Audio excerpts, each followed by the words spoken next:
Bonjour tout le monde, bienvenue à cette capsule de Pierre et le vin. Aujourd'hui, je voudrais vous parler du vin bleu qui est arrivé à la SAQ.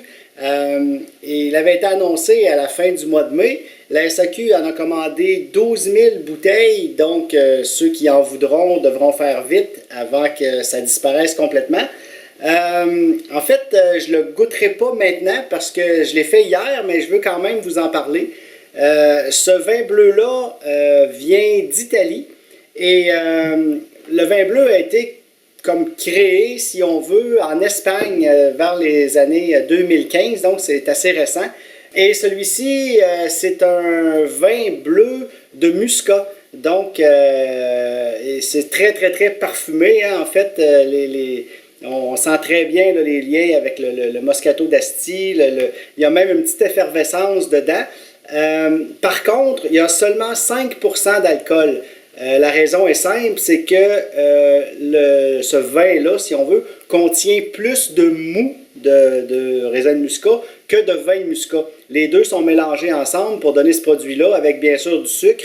97 grammes de sucre par litre, c'est très sucré. C'est quand même bien dosé, par exemple. On ne pense pas qu'il y en a autant là-dedans. Et bien sûr, il y a du colorant bleu. Il n'y a aucun goût de framboise bleue ou quelque chose comme ça. Ou si on veut la Slotch Windshield Washer là, qui vendent au dépanneur, il n'y a aucun lien là-dedans. C'est assez frais. Bien entendu, il faut le boire frais, presque même froid.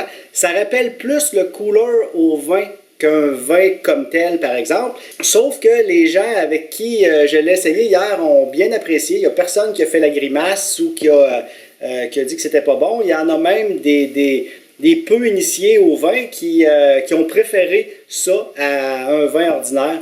C'est bon. C'est comme un cooler, dans le fond. Donc, essayez-le si ça vous tente. C'est spécial. La bouteille est super belle en plus. C'est une bouteille travaillée avec une empreinte de main dedans. Cette compagnie-là d'Italie commercialise aussi un vin rosé. Celui-ci, c'est le Dillet. Le Dillet est offert aussi en rosé. Le rosé se vend par contre autour de 18 $ la bouteille, tandis que celui-ci n'est qu'à 9,75 $.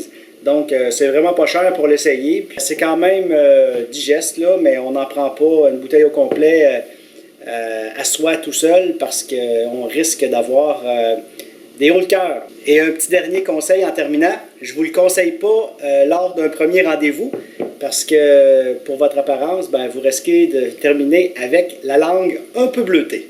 Sur ce, bonne dégustation!